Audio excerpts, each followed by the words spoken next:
Good evening, everybody. If you guys can go ahead and sit down, we're going to get started. First, I want to tell you thank you for coming. This is one of a series of events that's happening this week. As everyone knows already, the anniversary of the Martin Luther King Jr. I Have a Dream speech is tomorrow. Some of you may also know that Monday was the anniversary of Women's Equality Day, and there have been lots of events around the country about equality and thinking about Martin Luther King's speech and sort of what it means. I do also want to tell you, just not to make you nervous, but we are broadcasting live right now on the Voice of Brenau, WCBX 89.1. And if you want to rehear the night, they're going to replay it at 12:05 on August 28th, 12:05 p.m. on August 28th, which is tomorrow. Okay. We would also like to thank our sponsors, the Gainesville Times and Brenau University, for hosting the event. And of course, we want to thank our panelists for giving up their time and coming to share their experiences with you. Most of them, well, several of them are my friends. The other ones I hope will soon be my friends, because they are all fascinating people who have done lots of work for racial equality, but also sort of social justice work, which I'm very interested in. And I will just give you a short introduction to them so that we have more time for our discussion. And seated on my far right is Bill Coates, who is the senior pastor at First Baptist Church and has many fascinating stories and grew up in South Carolina, so he's going to give us his small town, Milltown experience. And then next to Dr. Coates is Deborah Mack, who many of you know because of all of her work on in local government. And next to Deborah is Ed Schrader, who is the president of Brenau and has done most of his work in the South.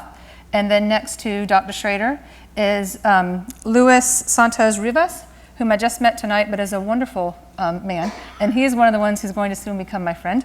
And Luis is a member of the Vision 2030 Diversity Committee and the past president of the Hall County Sheriff Office Citizens Academy Alumni Association. Next to Luis is Travis Williams. Travis Williams is a Hall County public defender, and rumor has it he's going to be has been on HBO To Go. Is that what it's called? HBO Go, something like that. A documentary, so you can look him up and see the work that he has done. And next to Travis, we have Diana Vela, who is a Gainesville High School senior who started a group called the Hope Club, which focuses on interracial and ethnic understanding. Okay? What we're going to do tonight, I have some questions, and I will ask the panelists. Some of the questions are geared towards specific panelists, and some of them are for everyone. And after they have a few minutes to speak, they have not prepared anything. They didn't have the questions in advance, so they're not going to be reading like sermons or lectures to you. They're just going to be talking about their experiences.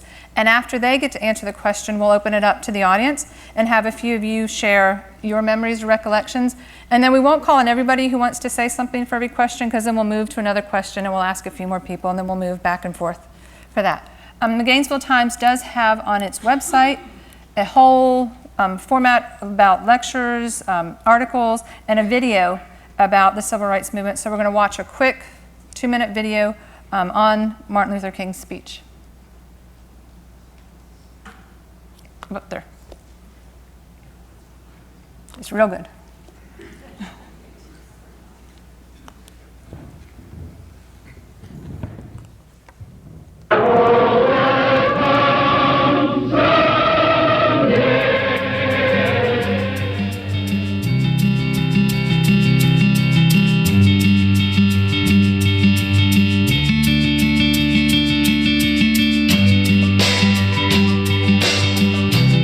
A dream that one day this nation will rise up and live out the true meaning of its creed.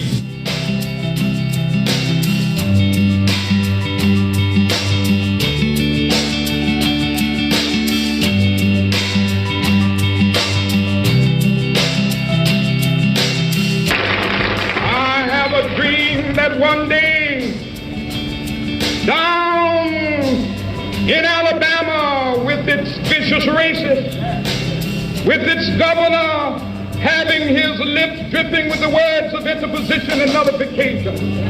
One day right there in Alabama, little black boys and black girls will be able to join hands with little white boys and white girls as sisters and brothers. One day every valley shall be exalted. And every hill and mountain shall be made low, the rough places will be made plain, and the crooked places will be made straight. And the glory of the Lord shall be revealed, and all flesh shall see it together. This is our hope. This is the faith that I go back to the South with.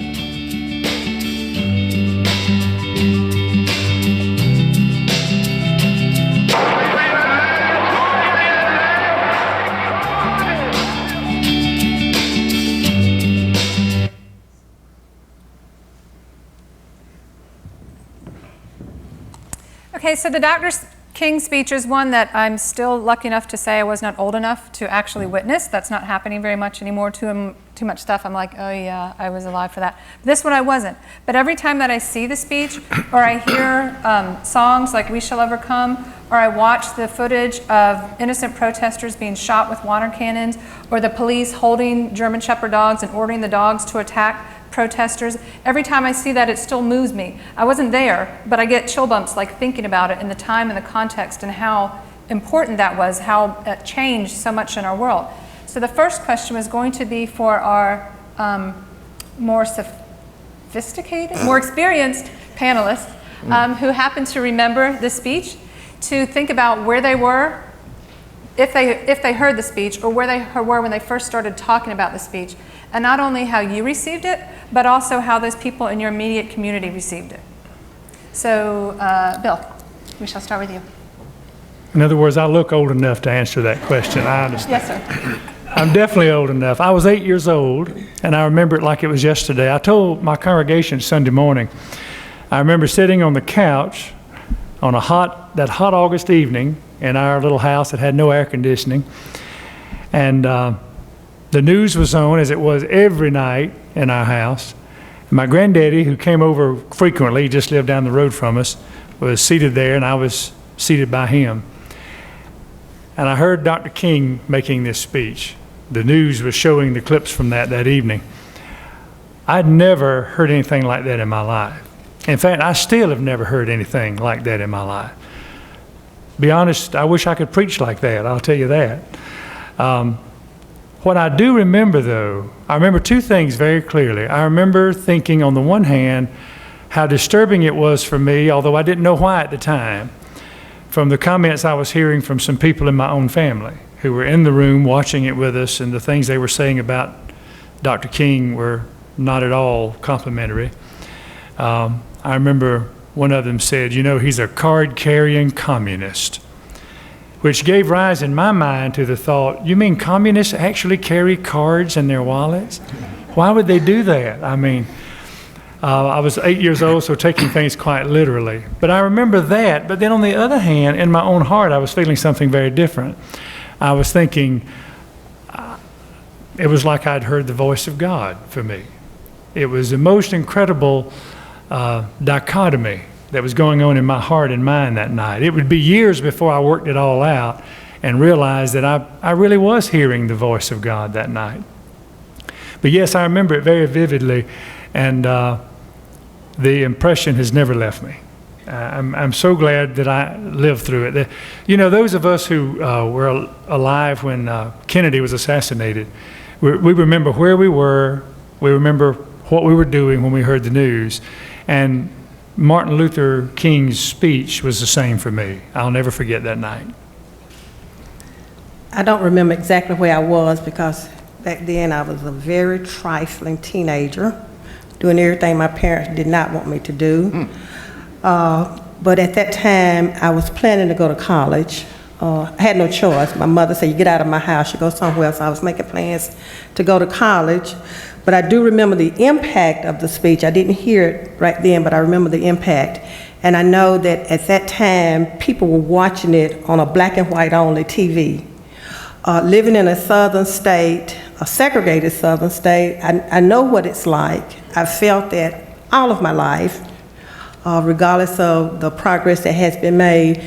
But his speech made an impact on all of us, especially us coming up during that time. And I went to an all-black college, so I didn't experience a lot of the things that we saw on TV, but I know about it, and it hurt me to my heart. And even now when I watch it, it hurts to think that people would treat other people the way that we have been treated over the years. But his speech, I have a dream, and I think we all have a dream. Regardless of our race or whatever, we all have a dream. But the main thing about the March on Washington was people came from everywhere, over 500,000 people, black, white, Jews, all gender, all denominations, all races. But how did they get there? They came in automobiles, buses, trains. They had to ride on the back seat of the bus to get there, but they made it there, and there was no trouble with riots or anything there. So I guess the main thing about the speech is that it still gave us hope, and it still gives us hope today. I was 13, Bill, not 8. So that means I'm older. So I grew up in Mississippi. So you think South Carolina has anything? Yeah. And I think I grew up in a family that is sort of the embodiment of the internal struggles of the state of Mississippi. I used to say my father was to the right of Lester Maddox. You know, it's like Lester Maddox was too liberal for my father. And my sister and mother were singing We Shall Overcome along with Joan Baez, you know, in the same house at the same time. So it was, you know, it was a real struggle because of progressive influences and conservative influences in this, you know, at the same time in the same place. And I do think that's in many regards the embodiment of the South. There's always been sort of a compassionate, educated component and a conservative, cruel component. That's not conservative, but radically cruel component. And that's the way the speech was received in my house. You know, my father certainly said the card-carrying communist stuff and whatever else came to his mind, and my sister and mother were cheering the speech, and I'm a little 13-year-old sitting there trying to figure out what is going on with these family members, let alone this gentleman I didn't know in Washington, D.C. But I will say that I lived, unlike most Mississippians, I lived on the Mississippi Gulf Coast, which is not like inland. You know, it's the culture between New Orleans and Mobile, which is heavily French, Spanish, and diverse. So a lot of the stuff that we heard about on TV that was happening upstate, you know, to folks that would resist the Jim Crow laws, are things that didn't happen on the coast because we were already, you know, melded into a mixing pot. But anyway, I'll have more to say, but I experienced a lot of pulls in different directions because of family ties. Louis? Well, I was very young when that things happened, but I always liked to read newspaper, and I remember being a kid, I was reading a newspaper back in I'm originally from the Dominican Republic. I read about the Martin Luther King. And then on my master's degree, I read and learned more and more about Martin Luther King. In fact, I have to learn the whole scene and the whole speech about I Have a Dream, so I know by heart already, believe it or not. And then Martin Luther King definitely have been around me, even with my family. My 10-year-old son, he was impersonating Martin Luther King at the school. When he came back, he told me, "Daddy, I still have to finish Martin Luther King job because there are people there that are still facing discrimination." So that that really hurt me, touched me when he talked about that. What strikes me about their responses, Deborah's a little bit aside because you were older than the three men, but that even as children they felt like a struggle, an internal struggle, and that in two of them in their families they felt that same struggle, and it was sort of a pull, and that's exactly what Martin Luther King was talking about, like the time of urgency, that just because some things have happened doesn't mean that we should relax, that just because Brown versus Board of Education has already been passed, we shouldn't relax, but that it is still very strong. And if he hadn't given the sense of hope that Deborah did mention, that then children wouldn't have been able, I don't think, to have that struggle within yourself. Because it's because Dr. King's speech gave you a sense of hope or did talk about the positives that could come, then you could sort of allow yourself, I guess, to think about that. So we were going to ask audience members who might have special memories of how Martin Luther King's speech was either received by you or in your community or in your family. And we happen to know that our school superintendent of Gainesville City Schools, Marion Dyer, has some experiences to share with us. So we will start with you, Ms. Dyer, if that's okay. And then we will move it on to anybody else who wants to add their own memories. And we have a microphone coming to you right there.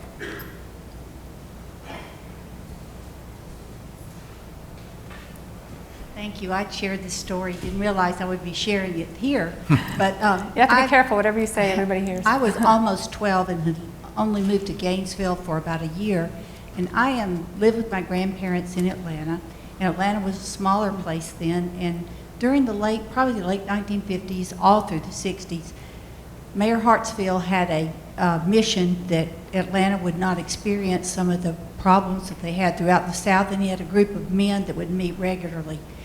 And there were leaders in all the kinds of communities. So I knew the King family, I knew Reverend King. And what I remember about that speech is that any one of us could have been put in that place. I could not believe that Reverend King's son was the man that was standing up there. Someone that grew up near where I grew up, and the fate of history as the position he put him in. And now I think about how young he was to lead. And so, like, for our youngsters like Diana and Travis, I'd say, you know, you're never too young and you're never too ordinary, because that's what he was, just our neighbor. And you know, now his place is in history.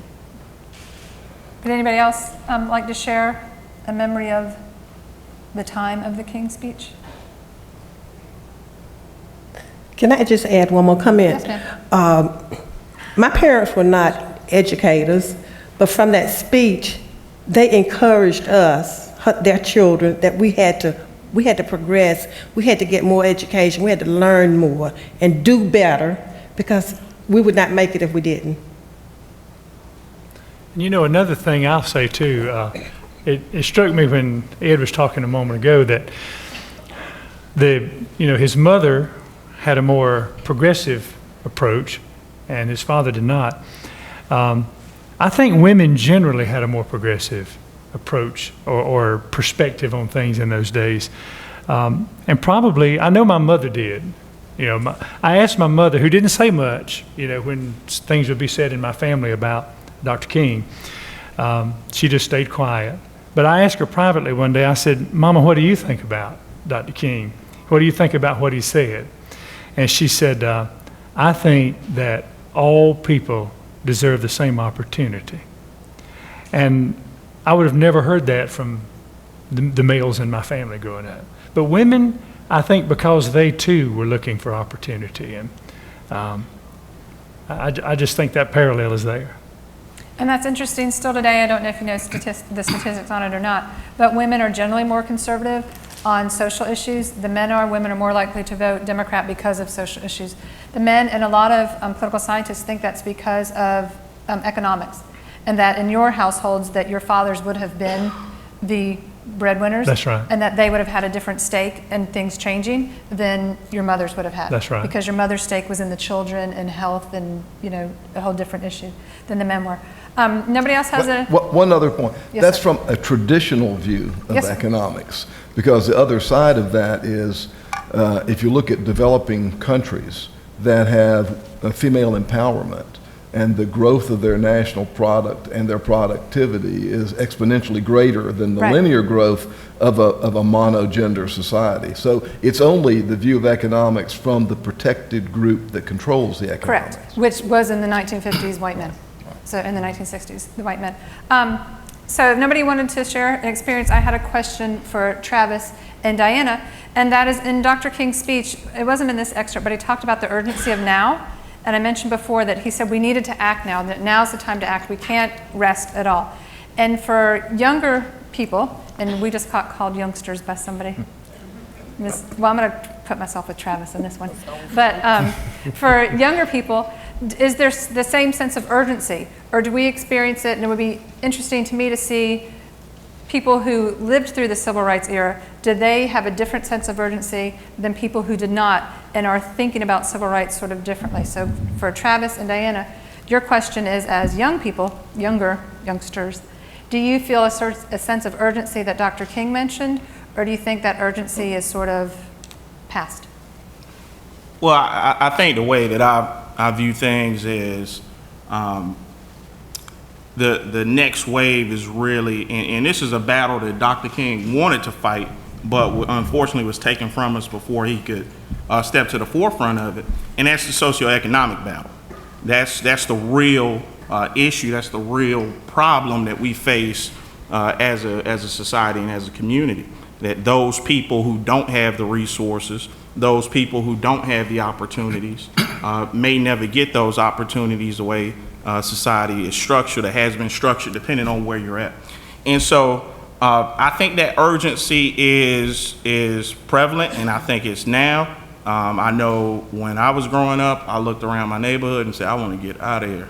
And so, and so that sense of urgency to me has always been in my face and something that was a motivating piece. And I think that that's really where we need to, where civil rights, where the next civil rights fight is in true economic equality, in the sense of opportunities for everyone to achieve the American dream. Because the reality of it is, some people just are in a position where that's not a possible outcome for them, where these opportunities that I've had and others have had just aren't available to them. And so providing them with those, making that a reality, is really where that sense of urgency, I think everybody feels it now, but maybe just expresses it in different ways. Diana? From my point of view, I do agree with Travis, because I migrated here at 4 years old, and what he said is very true. Sadly, others like myself still don't have the chance to live the American dream. And I do believe everything that Dr. King has said is still an urgency even to today, because that is the next step in civil rights, is equality for everyone. It's better than it was before, but I still believe that there's still more improvement that can be made now in society for every single person to have equal rights. Okay, would Ed or Deborah or Bill or Louis, would you like to weigh in on that? I Yes, sir. have something. As Travis mentioned, I believe that the struggle basically is in the social justice. There are people that do not believe in social justice, and that is all about. So when we believe on that, then things are going to be different. I think there is an urgency, there still is an urgency. Talking about the American dream and economic equality. Growing up here in Gaines, I'm a native, I've been here all of my life, and I've seen certain people having certain advantages over other people. And if you did not have the right qualifications, you were not considered for certain things. And even with equal qualifications, you were not afforded the same salaries. And it still goes on today. Our young people leave home, go to college, but they can't come back home and get a job. There's nothing for them. So there's still an urgency where we have to do something to help out. I certainly agree. I think that legal equality under the law came about, but we got to go a lot further than that. And I think that's where the struggle is now. I agree with Travis that the struggle is now for economic equality, which we're still a long way from. And I think the reality of the pace of change, unfortunately, for my generation, is that you have to live through generations that are changing. And what I mean is, if you go back to South Africa and apartheid, if you talked to people 50 years ago who were citizens of South Africa and you asked them about apartheid, the whites would say, well, it's God's will. Now, why did they say that? It's because their parents told them it was God's will. And honestly, that group had to live out grow old and begin to diminish on the face of the earth before another generation could come along with a different view. That's right. And I do have a great deal of faith that the younger people today, the high school seniors and the young women at Brenau, have a different perspective in their hearts about racial and ethnic equality than my generation has in its heart. And you got to work through us, and I mean, get rid of us. Which means that all you Brenau students and Diana, your friends, you have to vote. The younger generation tends not to vote in the same numbers as older generations do. And you're right, Dr. Schrader, that there is a difference in mindset. And a lot of that comes from the times through which you live and what was the pressing issue of your time when you were trying to make a life for yourself. And that's different from my generation than from your generation, and certainly Diana's generation is different than what it is from my generation. Does anybody in the audience want to talk about Mr. Shipley? Yeah, I just want to say one different twist on this that I think we need to remember. The great writer Will Campbell, who recently passed away, wrote an essay one time talking about the American white redneck and the African American, poor African American, and how much they have in common, but yet how little they realize of that commonality. And we just need to be careful to take Travis's point one step further. That it's not just a white versus minority kind of issue. You go into the Appalachian Mountains today, incredible white poverty. And one of the great gifts of the King's speech was not just that minorities would have an equal place at the table, but that justice would be for all. And that's something I would not want us to minimize.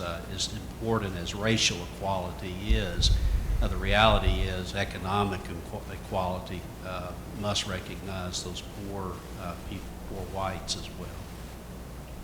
Yes, sir. Daniel. Isn't that what Dr. King's Poor People campaign was about, to bring the poor whites and the poor blacks together? That's right. And to let them know that, look, we all in trouble, you know. And another thing about Dr. King, and to Travis's point, I just heard you say, you know, and I think Deborah will agree with me on this. I think I heard you say, and correct me if I'm wrong, that you looked around the neighborhood and said, man, I got to get out of here. We looked around and our parents said, you're going to leave here. You're going to get an education. Then you can come back on your own.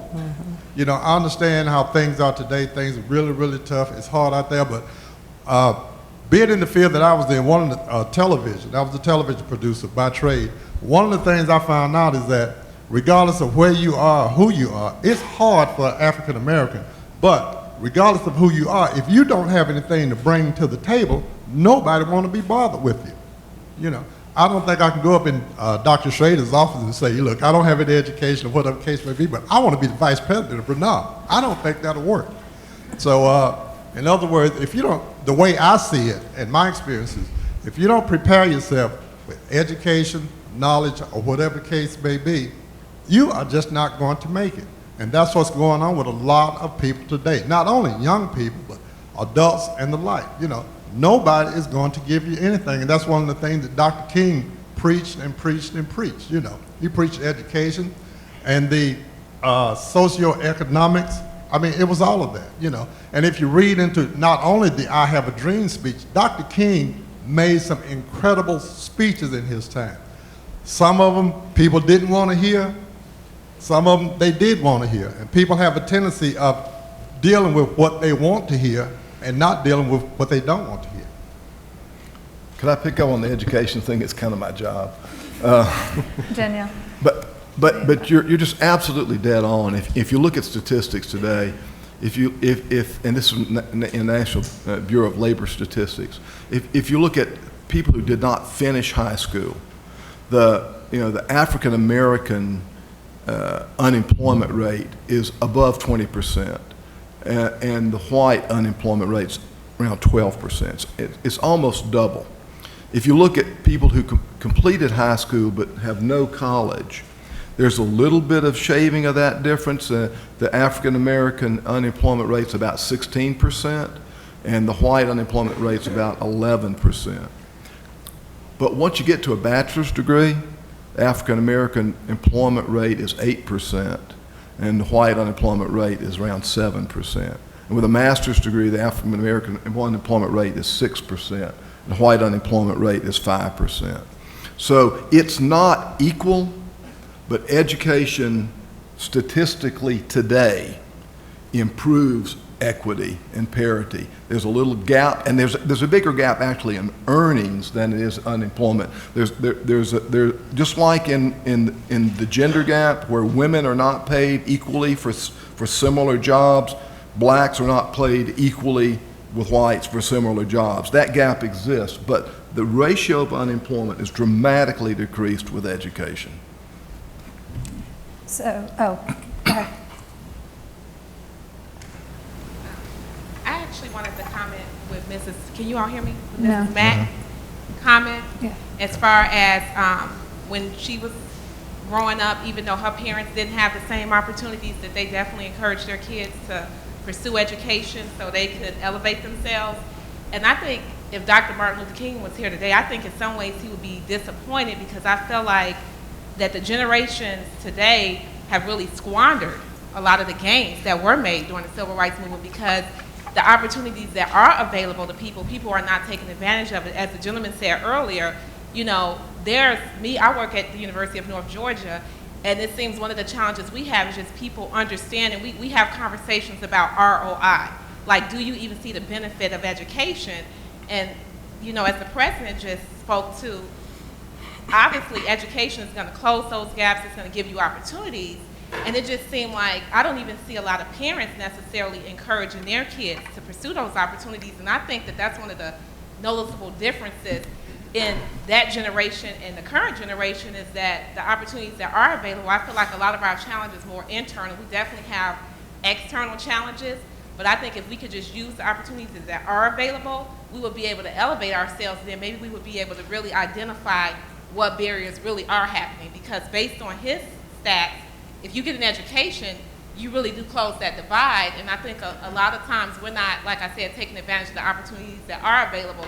And I personally find it very disappointing, and I find that my father he'll be 80 years old, and I think about a lot of the stories he told me and a lot of the challenges that he faced, and I feel like it would be disrespectful for me not to take advantage of all the things that are available because of the struggles that other people had. And I just don't even see a gratitude for those struggles and for the elevation. I mean, we have a middle class group of black people because of poor people, and I see sometimes middle class blacks not necessarily reaching down to help other people, whether they be black or white. And so I just get disappointed by some of those things, and I really wish that we could value a lot of the sacrifices that were made and really be willing to still make some of those same sacrifices.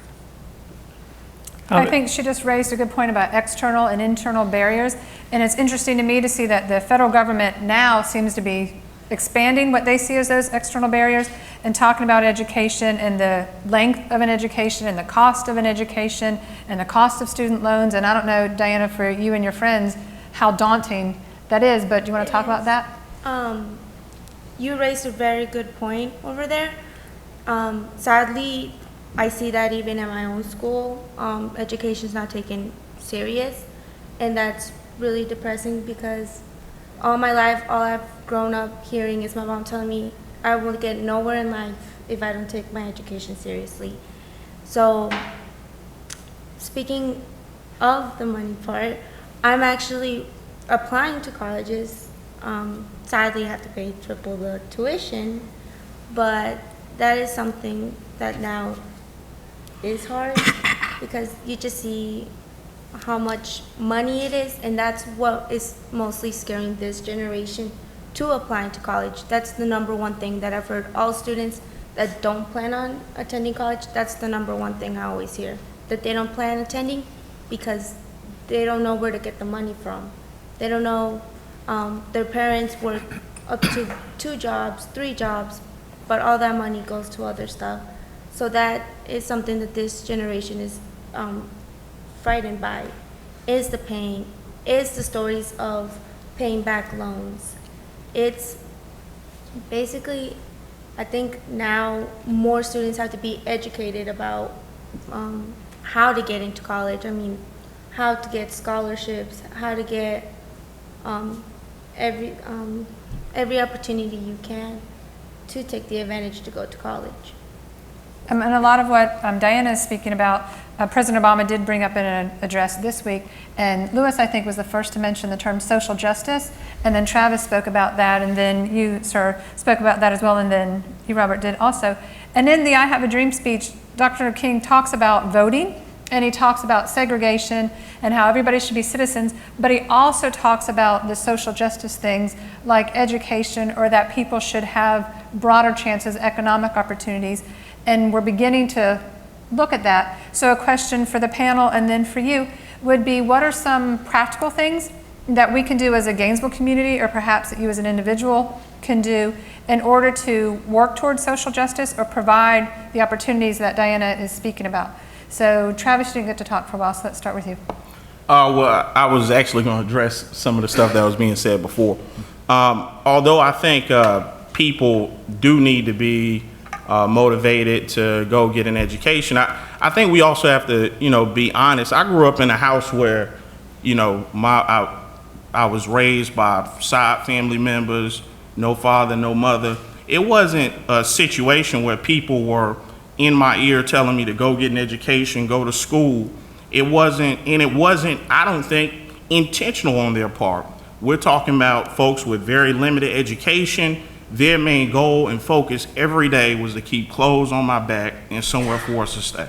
And so in my community, it wasn't that we were not taking education serious. It was, our priority was survival. And that became the priority for my mother, the priority for my grandmother, and that fire that they had to work every day. I said, you know what if I take this and go to school with it? What would happen? And so it was just, luckily enough, community influence through school teachers or positive folks. But in my family, that wasn't discussed, but I don't think it was intentional or not being mindful of the opportunities that education could provide. It was the reality of day-to-day life, just trying to make it and get by and take care of children who aren't yours, because you're raising your grandkids, you're raising your nephews and nieces. And in the neighborhoods like that, sometimes it might not be spoke about every day, but we want our children to do better. My aunt, my mother, my grandmother, everybody wanted me to do better than they did. They didn't necessarily know how to articulate that. I'm a lawyer. I want my child to be a spaceman or something. So, I will tell them that every day, that they need to be an astronaut if I got a law degree. But, and so providing those kind of opportunities are difficult. But I guess what we can do on a practical basis in Gainesville, day-to-day basis, is I think that, mentoring and speaking to others is a strong thing you can do. Just casually walking through your day, positive influence for others, providing an open hand, a kind word, providing a kind opportunity for those of us in here that may have the keys to certain doors to unlock opportunities for others. And it's just always keeping in mind that the opportunity that you got, whether it was provided through just pure lineage or some sort of scholarship, or you're good at sports and so you went to college, whatever that is, remembering that but for the grace of God, it would be you, and just trying to continue to provide those opportunities for others. One of the things that excites me the most about the millennials, the younger generation, is that they really care about social justice in a way that a lot of people in my generation don't, I think. And they're going to insist, and this is such a good thing, that our churches become involved as agents of social justice. I'm so happy to hear that from them. There's a lot of bad religion out there, a whole lot of bad religion. I think one of the forces for social justice can be people who are really involved and care about good religion, whether it's in the Christian faith or Muslim or whatever it is. Religion can be a very dividing force in the world, But when it's good religion and the focus is on justice for all people, just like our Hebrew Bible tells us, let justice roll down like waters and righteousness is a mighty stream. When that becomes the focus, there will be a whole lot more social justice. How do we bring that about? I don't know. But I hope the millennials will show us. I really do. I believe they have the potential. I want to beat my wife's drum here. She so completely believes that, and I'm with her 100%, but I can't claim the originality of the thought, that you've got to make sure that the pre-K and kindergarten kids have enough to eat and they've got a good influence, and when they get to the first grade, there's not a physical or intellectual gap that has started so early in their lives that they can't catch up. That we've got to be so concerned about those first 2 to 7 years of someone's life in their preparation to learn. And so from a practical matter, I think we need to reinforce our efforts to make sure our kids and the kids of our community are ready to learn and are supported at home as much as we can, but certainly when we get them into the institutions of learning. Someone over here has a comment. I worked at Enota and retired before it became a K-5 school, but when I was there, it was pre-K through 1. And so I would meet with lots of parents, and many times it was difficult to get parents to come into the school because I guess they thought we were just going to ream them about their kids or whatever. But I never, when I finally got them or went to their house or whatever I needed to do or went to their job and talked to them, I never ever met a parent that didn't love their child and didn't want the best for them. But I agree with Dr. Schrader. We have to start, early on, and we keep seeing year after year after year all the programs that we have had to help people learn how to value education, to organize their economics, to plan, how they spend their money, or what's available to them that they don't. You go to school one day at a time. You don't go to school for a year. You don't go to school for months or whatever. But we have to start with young parents and young children and I don't know the answer. I think the churches would be a wonderful place to start. I think working with the younger children is very important, but we have to keep telling the story.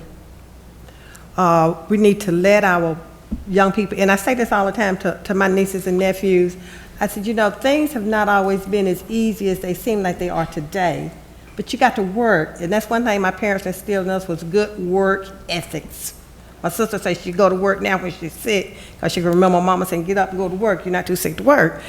But what are we instilling in our young people today? Do we continue to tell that story to them? Do we let them know how we got here? Sometimes we get complacent and we forget from whence we came, but we have to continue to let our young people know that it's not easy, that they've got to work hard, they've got to get an education, and they've got to participate in society in a positive way. And talking about getting ahead, some of us have done with that for so long to when we get some things, we kind of forget. And I say, it's good to be the first to accomplish certain things, but we got to reach back and pull other people up with us. It's nothing to brag about in being the first if you're not reaching back, pulling somebody else up along with you. We've got to mentor, and we've got to help these young people move along with us. We can't leave them behind. Okay, Danielle has a comment, and then David, there's a gentleman over here who has a comment.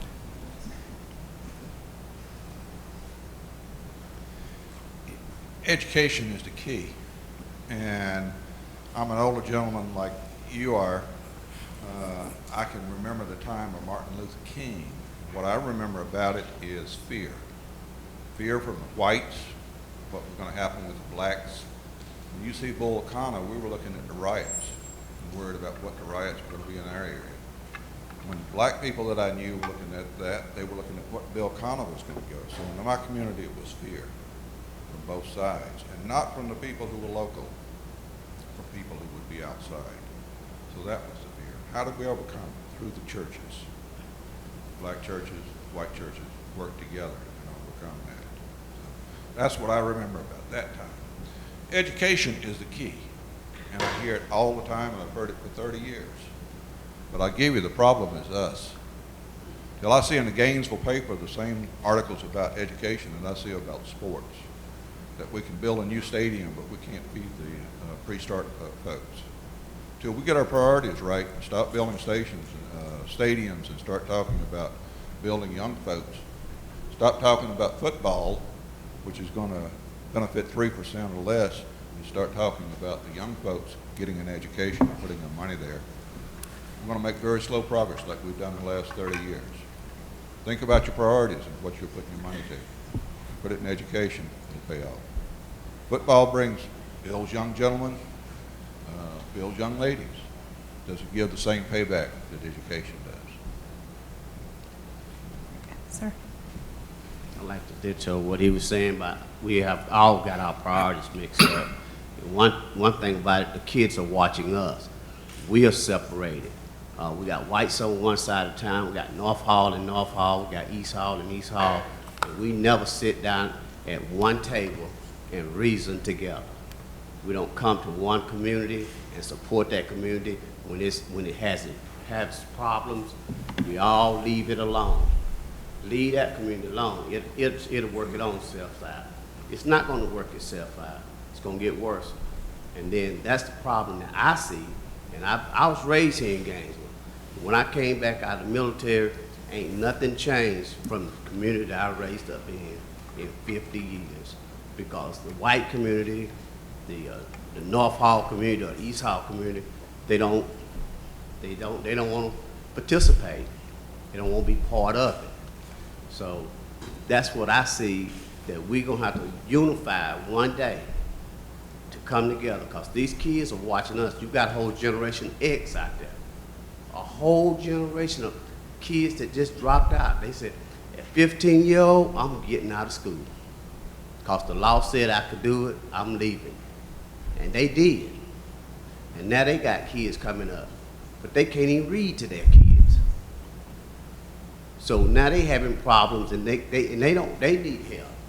So we need to find a way we can sit down together and reason together to get them Generation X educated enough to help their kids, their 10-year-olds, 11-year-olds. That's what the problem is. We're gonna keep having the problem after problem. And this is happening in Gainesville. So I don't have experience with Hall County. My experience is Gainesville City Schools, and my daughter's first year at Gainesville High School. And at her 8th grade graduation speech, they had a gentleman, and I forget who he was, but gave a very motivational speech and to try to encourage people. And as several of us were watching, we were thinking, wow, this 8th grade graduation is like super like fancy. And they had walked in and they all had to wear certain little outfits, and it was like a really big deal. And we're like, this is 8th grade graduation, I don't get it. And then some people were saying, yeah, but that's it. For a lot of these kids, the 8th grade graduation, that's it. There's not going to be a high school graduation for a lot of these students. And that to me was like, holy, wow. I never even thought of that. I was just thinking like, what are we going to do in high school? Not that 8th grade was the end. So Diana, back to you as our student representative. Do you feel what this gentleman is talking about, that like in the schools there's a separation, and that, do you get that from watching us, or do you not have that separation? I actually had two things I was thinking up here. One was from the gentleman over there who brought up an excellent point, which is something that I think at this moment would be the right time for someone to represent the voice of younger students. And it's definitely that even at Gainesville High School, it saddens us that it does seem like everything revolves around football, and that we feel like our education is taken unimportant. That's something that I think that makes a lot of people not feel confident within themselves, is that we see how the star players get treated from the kids that want education. The kids that want education, we feel like we're put kind of down and to the side because we're not, bringing, news articles. It's like we have at school many people who accomplish great things educationally, but they don't get their recognition. All we see is recognition of people playing sports, people who are getting, I noticed it mostly when we had one gentleman who graduated and went to Harvard. One thing I didn't understand is why didn't he get to have people go around him to see him, to celebrate, but why is it when someone gets a football scholarship, golf scholarship, anything, they let the whole school come down and celebrate that? That is something that upsets many students at Gainesville High School.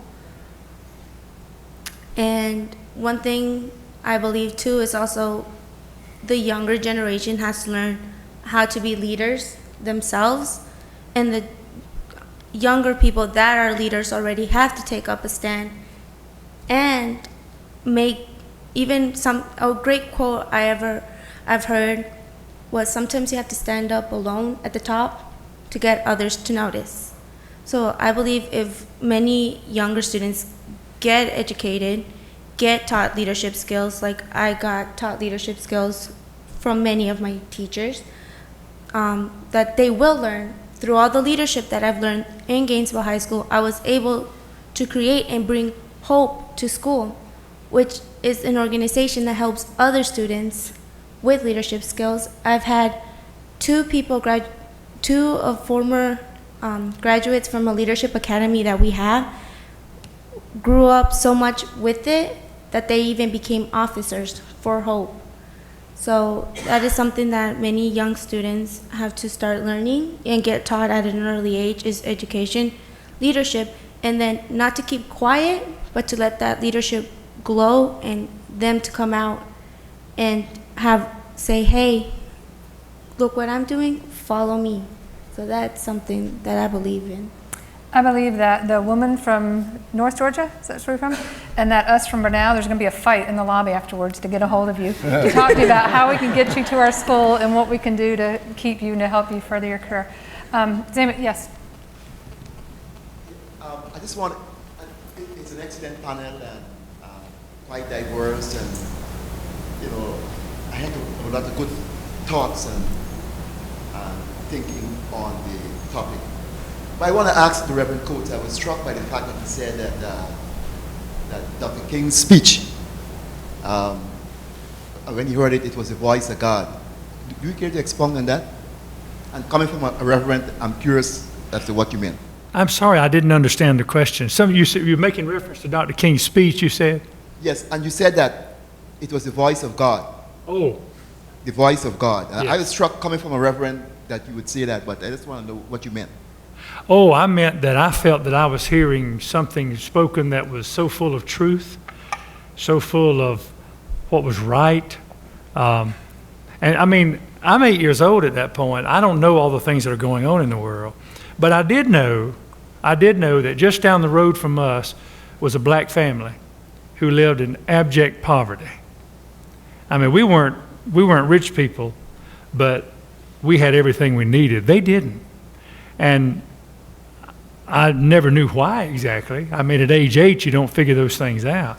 But when Dr. King spoke, I was thinking about those children that I sometimes played with just down the road. I'd get on my bike and go down there, and we'd go down to the creek together and things like that. We lived way out in the country.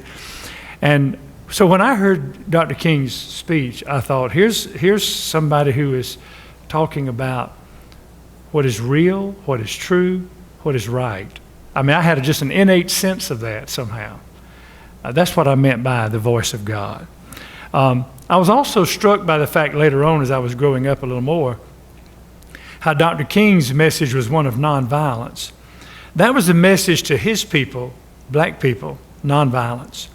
He was called the apostle of nonviolence, if you remember, which I like because that's that's biblical kind of language, you know, religious language. He was a pastor, so he was an apostle of nonviolence for black people. For white people, he was a prophet, not an apostle. He was a prophet saying, "You better shape up." That too was the voice of God. I think he was a prophet for those of us in the white community to say, this can only go on so long, and even nonviolence will one day run its course. So you better change while you can. All of that to me was the voice of God. As I grew older, I felt it even more strongly. Okay, anybody else in the audience have a comment they would care to make? All right, we're almost out of time, so I wanted to give our panelists a few minutes to give their last maybe concluding thoughts or their charge for you, or from our conversation tonight, something that's come to your mind that you would like to say. So in no particular order, or if you want to go, you can go down the line. It's up to you guys. I'll jump in. I'll jump in and say that Dr. King's greatest disappointment today, I think, would be not only the fact that there's not the social justice he called for, but I think the breakdown in families would be a great disappointment for him today. I think that is at the root of many of the problems we're having. It is true in the black community, it's true in the white community, it's true in Hispanic communities. It may be less true in the Hispanic communities than it is in the others, but it's there in all of ours. I really think that has to be tackled some way. Where do children realize that education is important? I mean, they don't always get it from their parents, but I know I did. You know, my mother and dad went to the 8th grade. And so they said, "You're not going to work in a cotton mill all your life." And when I would go to see them at the cotton mill, I knew I didn't want to work in a cotton mill all my life. But they instilled in me this desire for education and knowledge. It was just unbelievable. Travis, I was really struck by the fact that you were saying in your growing up, you didn't really have that. Somehow you got it anyway, and education became very important to you. For a lot of children, I think the only place they will get it is family, and if they don't get it from there, they won't get it at all. That's why I think the church can play an important role as well. Those are my final comments. From the I Have a Dream speech in 1963, I just wonder, what did we learn at that point? Do we still have a dream? Are we expressing this to our children and the young people around us? And what are we learning here in 2013, 50 years later? Dr. King made a great impact on all of our lives. The justice that he called for was not only for minorities, but it was for everyone. Can we all sit down at the same table now and discuss things? In some circles, no, we cannot. So we have come a long ways, but we still have a long way to go. Well, I echo Deborah's thoughts completely. And the only difference I have is that, you know, being in education, I have this annual excitement that comes around in the fall when you see all these new faces show up on campus and all the new people begin enrolling in programs, and you see all the opportunity for things to catch, for things to take hold.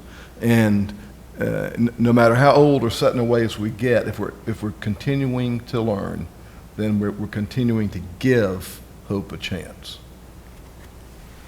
Yeah, I just have to say that civil right is about to respect the right of sex, socioeconomics, and all that kind of things. And still we have to work a lot on those issues. And I have to bring on the table about the DREAM Act, when many Hispanic students are behind because they cannot afford to go to college, because even though that part of the DREAM Act already passed, when they go to college, they are still paying out-of-state tuition. And it's very difficult for those kids that came here when they were little to pursue one of their dreams, that is to get an education. Like somebody said, education, and I'm an educator, is number one. What was going to happen with those kids when they cannot pursue their dream to get a degree? What is going to happen? Many politicians just touch a little bit, and they don't really face the situation that those kids are going through right now. So I'm going to leave on the auditorium that question. What was going to happen with those kids that they came here when they were a little kid and they cannot pursue their dream to get a degree? And that's, I guess, just to piggyback on that to some extent, just any last thoughts I would have in relation to the things we've discussed is just continuing to push and fight for those opportunities. And, you know, I mean, we've, you know, a gentleman mentioned, you know, some of the barriers that we face as people in various communities, whether it be poor and whether it be poor black or poor white. I tell you what, I grew up poor and black, and it's pretty bad, but being poor and white ain't too much better either, okay? It's not a race thing, it's a money thing, it's an opportunity thing, and that's what it's about. If we can create those opportunities for everybody, whether you're white, brown, blue, or purple, then everything will move towards realizing Dr. King's dream, and that's where we have to start, and that's where we have to push from here. Well, one of my final thoughts is something that Mr. Rivas mentioned. I myself faced a situation that he did describe. Even though I am fortunate enough to have DACA, which is a deferred action, I still do not have the opportunity to pay to get the same treatment to go to college. I'm graduating top of my class. I've advanced in many courses, and my dream is to become a pediatric oncologist. But sadly, right now, Olga Thorpe is selecting me right now for early admission. But like he said, I don't have the money. I don't have the way to get state tuition to pay for it. So like he said, that is a question.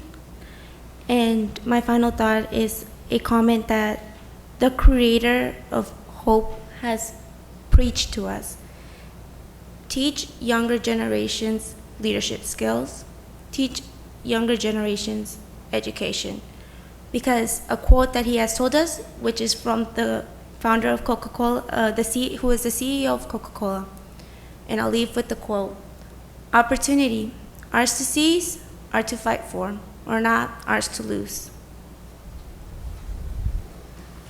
And done.